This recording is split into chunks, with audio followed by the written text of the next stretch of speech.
नमस्कार दोस्तों, स्वागत है आपके अपने YouTube channel Technical Success Planner में।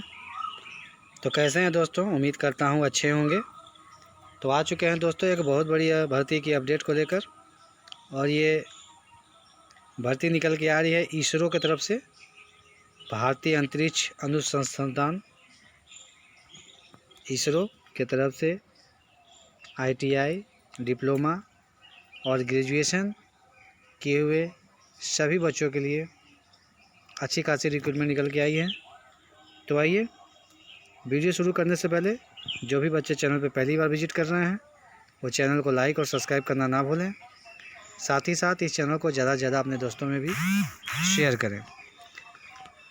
तो आइए दोस्तों, चलते हैं इसके ऑफिशियल नोटिफिकेशन की तरफ। तो जैसा कि आप देख पा रहे होंगे, ये इसरो का ऑफिशियल पेज, यहाँ से जो रिक्रूटमेंट निकाली गई है उसका नोटिफिकेशन हमने डाउनलोड कर लिया है। अगर आप चाहते हैं तो इस पेज पर आकर कैरियर के ऑप्शन में जाकर आप उस नोटिफिकेशन को भी डाउनलोड कर सकते हैं।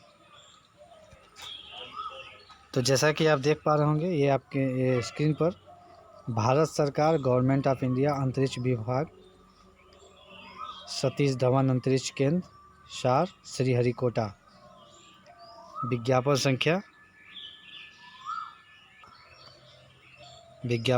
जो कि आप देख पा रहे होंगे।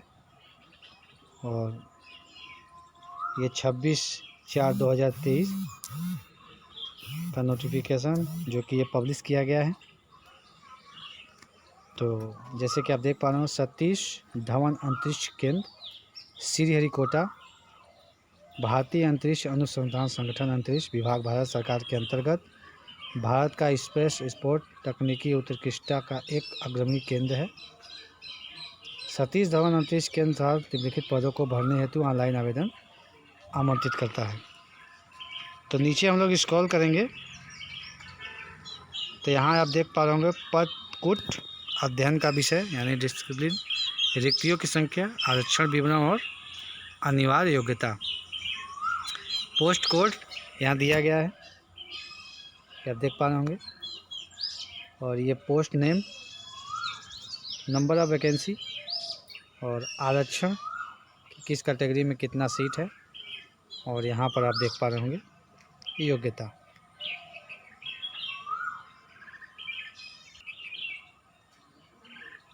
तो ये आप देखेंगे पद नाम तकनीकी सहायक स्तर 7। वेतन की बात करें तो 44,900 से 1,42,000 रुपये रहने वाली है। Cinematography, photography. Total number of vacancy की बात करें तो 2 सीटें हैं, जिसमें UR में 1 और SC में 1।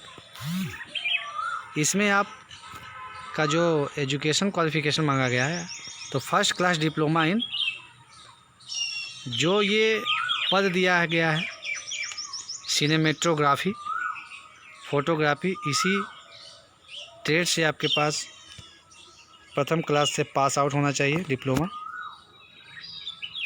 दूसरी जो पोस्ट है इलेक्ट्रिकल इंजीनियरिंग, इलेक्ट्रिकल एवं इलेक्ट्रॉनिक्स इंजीनियरिंग।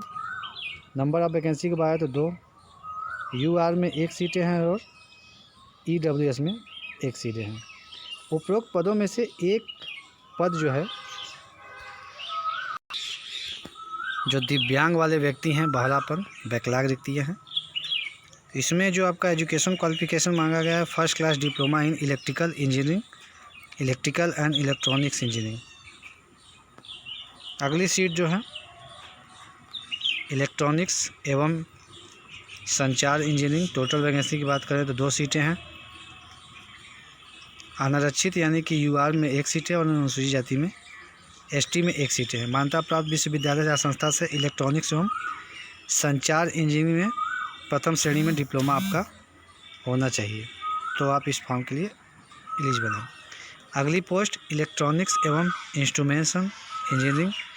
टोटल वैकेंसी 1 है, जिसमें UR में 1 सीटें निकाली गई हैं। इसमें भी आपके पास डिप्लोमा फर्स्ट क्लास से होना चाहिए, जिसमें इंस्ट्रूमेंट इंजीनियरिंग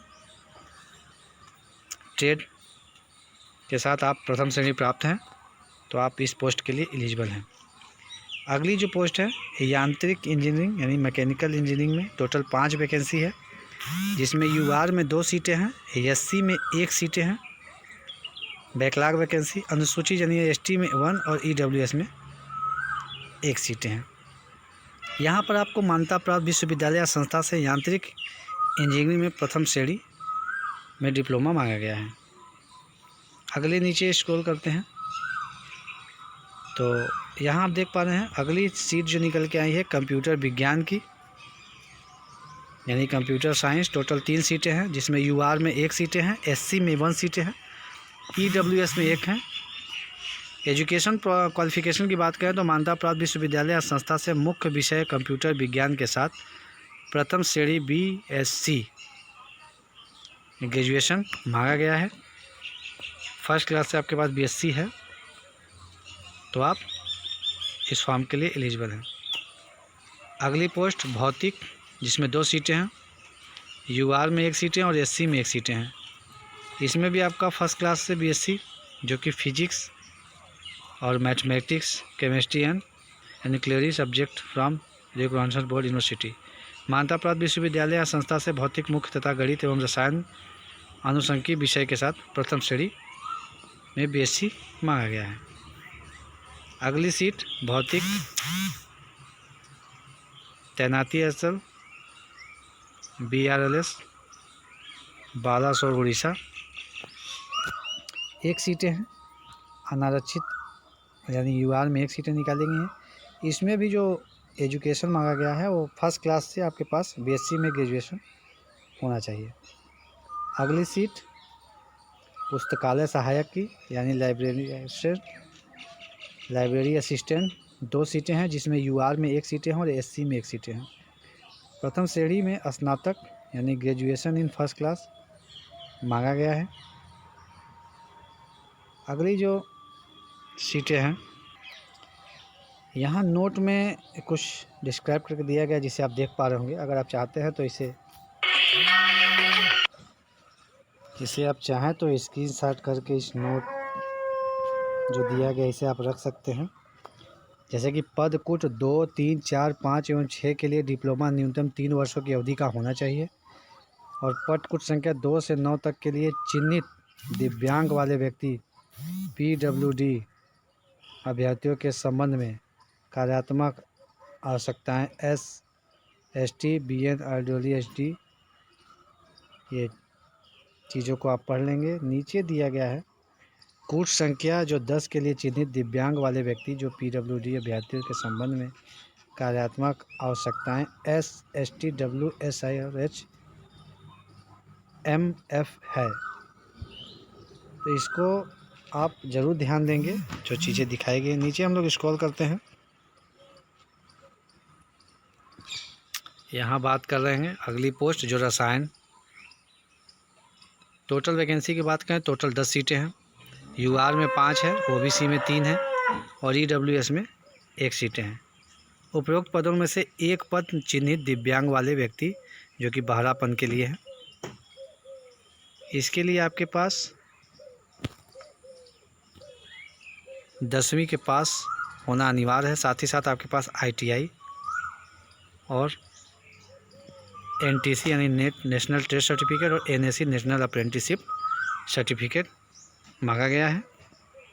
ट्रेड की बात करें तो अटेंडेंट ऑपरेटर केमिकल यानी रसायन विज्ञान में आपके पास ITI है तो आप इस पोस्ट के लिए एलिजिबल हैं। दूसरी पोस्ट ITI पास स्टूडेंट के लिए काफ़ी सारे ट्रेडों में यहाँ पर वैकेंसी निकाली गई हैं, तो सभी बच्चे ध्यानपूर्वक देखेंगे जो जिस पद के लिए एलिजिबल है।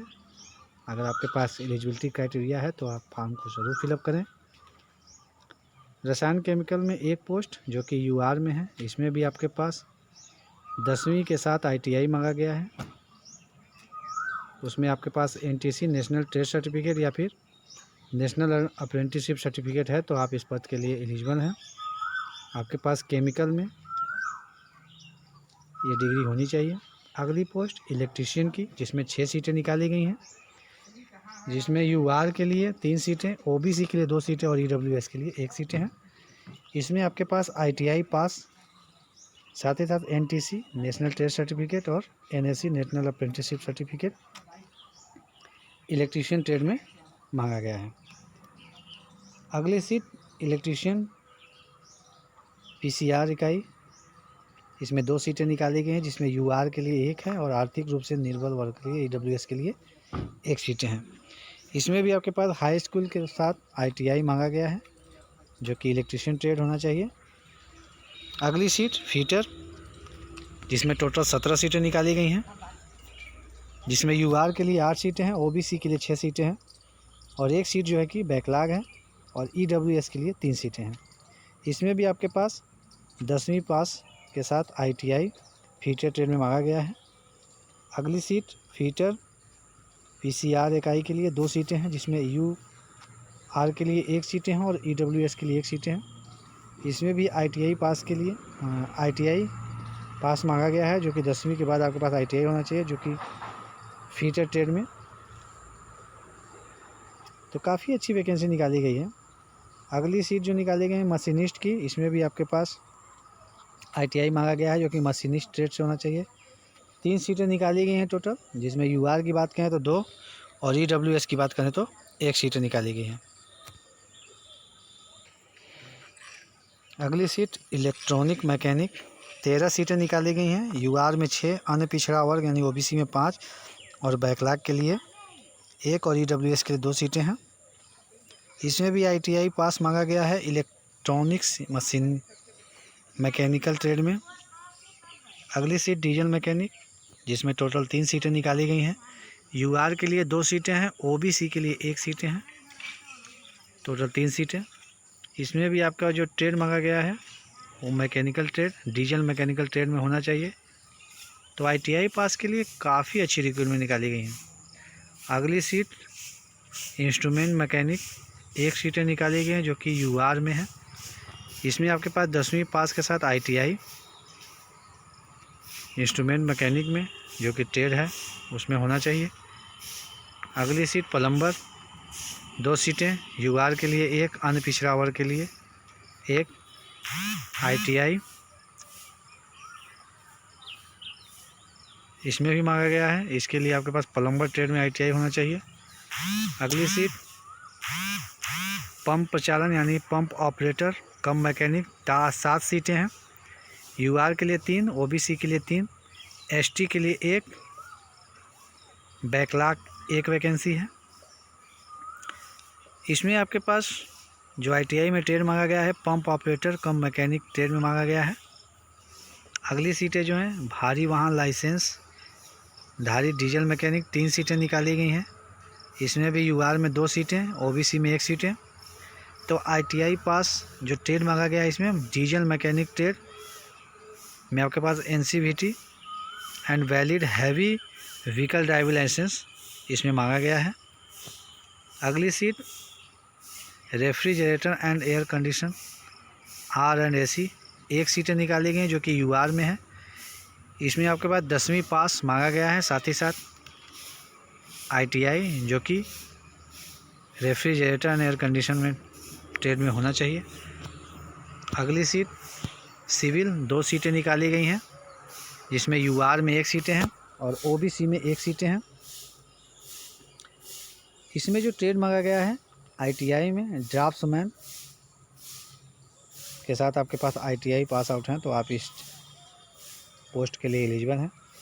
अगली जो पोस्ट है मैकेनिकल यानी यांत्रिक, 1 सीटें, यूआर के लिए 1 सीटें निकालेंगे। इसमें भी आपके पास 10वीं पास के साथ आईटीआई मांगा गया है, जो कि ड्राफ्ट्समैन मैकेनिक ट्रेड में आपके पास आईटीआई होना चाहिए। यहाँ पर नोट दिया गया है, इसको आप लोग ध्यानपूर्वक स्क्रीनशॉट ले लेंगे और अच्छे से रीड कर लेंगे। नीचे यहाँ दिया है पद कोड संख्या 11 से 26 में अधिसूचित रिक्तियों में से 10 रिक्तियाँ भूतपूर्व सैनिकों के लिए आरक्षित हैं। इस चीज़ को आप ध्यान देंगे। नीचे हम लोग स्क्रॉल करते हैं, बात कर लेते हैं एज की। तो ये पद कोड, पद नाम, तिथि के अनुसार वेतन स्तर में न्यूनतम पद पर अनुमानित सकल परिवर्तनीय और आयु सीमा। तो यहाँ पर आप देख पा रहे हैं तकनीकी सहायक के लिए जो आयु सीमा है वो 18 से 35 वर्ष है। पद कोड की बात करें तो 02 से लेकर 6 तक, 7 से लेकर 9 तक और 10, यहाँ तक जो एज है वो 18 से 35 मांगा गया है।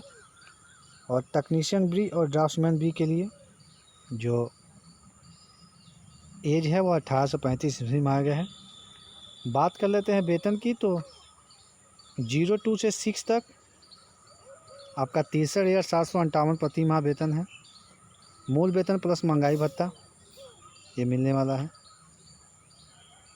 तकनीकी सहायक, वैज्ञानिक सहायक और पुस्तकालय सहायक तीनों के लिए जो वेतनमान है वो सेम है।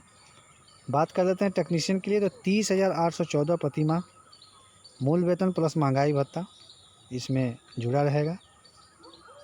तो काफ़ी अच्छी सैलरी रहने वाली है इसरो की तरफ से। नीचे हम लोग स्क्रॉल करते हैं,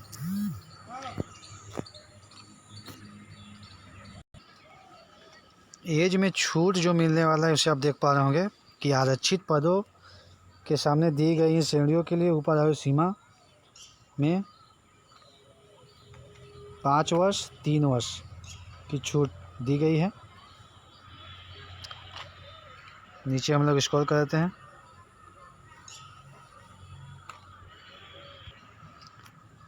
तो जो 5 साल की छूट है वो SC ST candidate and 3 year OBC candidate मिलने वाला है। बात कर लेते हैं हम लोग आवेदन शुल्क की।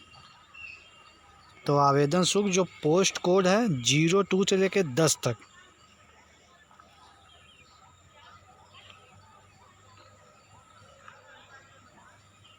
इसके लिए जो आवेदन शुल्क है आप देख पा रहे होंगे, आवेदन शुल्क 250 रुपये, 250 रुपये है। हालांकि शुरू में सभी कर्मचारियों के लिए समान रूप से 750 रुपये प्रत्येक आवेदन की प्रक्रिया शुल्क होगा। प्रक्रिया शुल्क केवल उन अभ्यर्थियों के लिए प्रतिवेदन होगा जो लिखित परीक्षा में हाजिर होंगे, जैसे नीचे है। आवेदन शुल्क महिलाएं, अजजा PWD और भूतपूर्व सैनिकों के लिए 750। जिन उम्मीदवारों को भुगतान से छूट दी गई है उन्हें पूरे प्रतिदेय का भुगतान किया जाएगा। अन्य सभी संबंधित अभ्यर्थियों को कटौती के पश्चात 500 आवेदन शुल्क दिया जाएगा। नीचे हम लोग स्क्रॉल करते हैं, पोस्ट कोड 11 से 26 तक प्रत्येक आवेदन के लिए आवेदन शुल्क 100 रुपये। हालांकि शुरू में सभी कर्मचारियों के लिए समान रूप से 500 रुपये प्रत्येक आवेदन की प्रक्रिया शुल्क होगा। प्रक्रिया शुल्क केवल उन अभ्यर्थियों के लिए प्रतिवेदन होगा जो लिखित परीक्षा में हाजिर होंगे, जैसे नीचे है। तो इसमें जो SC ST PWD ex serviceman है 500 रुपये और ओमैन, इसके अलावा अन्य सभी संबंधित अभ्यर्थियों को कटौती के पश्चात 400 रुपये आवेदन शुल्क जमा करना है। प्रक्रिया शुल्क आवेदन जो जमा करना है आप देख पा रहे होंगे 17/5/2023 तक, जो है कि आप इसका फॉर्म का जो फीस है वो जमा कर पाएंगे। बात कर लेते हैं एग्ज़ाम की कि इसमें जो एग्ज़ाम होने वाला है वो कैसे होने वाला है, चयन प्रक्रिया। तो तकनीकी सहायक, वैज्ञानिक सहायक, पुस्तकालय सहायक और टेक्नीशियन बी के लिए 1.5 घंटों में 80 MCQ 1.5 घंटे का पेपर होगा, जिसमें 0.33 नेगेटिव मार्किंग है। 100 अंक का ये आपका परीक्षण होगा, स्किल टेस्ट जिसे कहते हैं। तो यहाँ पर रिटन टेस्ट और स्किल टेस्ट देख पा रहे होंगे। 80 क्वेश्चन है 1.5 घंटे का ये रिटन टेस्ट, और स्किल टेस्ट में 100 अंक जो कि मात्र अर्हता प्राप्त के लिए क्वालिफाइंग नेचर ओनली रखा गया है। रिटन टेस्ट में आपको 80 में अगर आप UR यानी अनरिजर्व कैटेगरी से हैं तो 32 नंबर आपको लाना है, और स्किल टेस्ट के लिए 50 अंक लाना है। आरक्षित अभ्यर्थी केवल यदि पद यदि पद आरक्षित है तो 80 में से 24 अंक लाना अनिवार्य है और 100 में से 40 अंक लाना अनिवार्य है। कौशल परीक्षण के लिए जो short list for skill test के लिए होगा वो 10 अभ्यर्थियों के साथ श्रेणीवार रिक्तियों की संख्या के लिए आमतौर पर 1.5 के अनुपात में, मतलब जितना सीट है उसके 1.5 गुने अभ्यर्थियों को स्किल के टेस्ट के लिए बुलाया जाएगा। बात कर लेते हैं एग्ज़ाम सेंटर की। तो यहाँ देख पा रहे होंगे परीक्षा केंद्र यहाँ दिया गया है, आप अपने सुविधा अनुसार इसे फिलअप कर सकते हैं। तो अभ्यर्थी द्वारा चयनित अनुसार परीक्षा शहर का आवंटन पूर्ण रूप से प्रशासनिक आवश्यकताओं के अधीन होगा। यदि चयनित शहर में किसी अभ्यर्थी को समायोजित करना संभव नहीं है तो उसे निकटतम परीक्षा शहर आवंटित किया जाएगा। आवेदन कैसे करना है इसे आप देख पा रहे होंगे।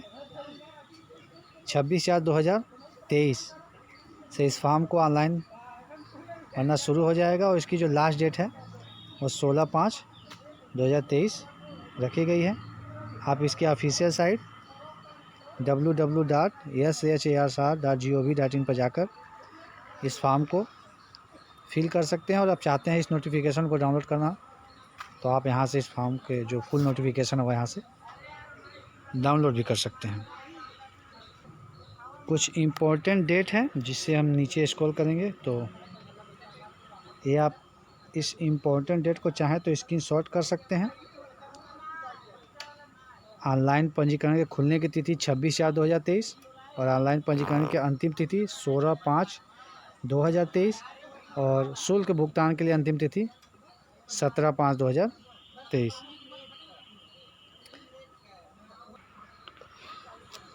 वीडियो पूरा देखने के लिए बहुत बहुत धन्यवाद। वीडियो कैसा लगा है कमेंट बॉक्स में ज़रूर बताएं। मिलते हैं एक नई वीडियो के साथ एक नए नोटिफिकेशन में। तब तक जय हिंद।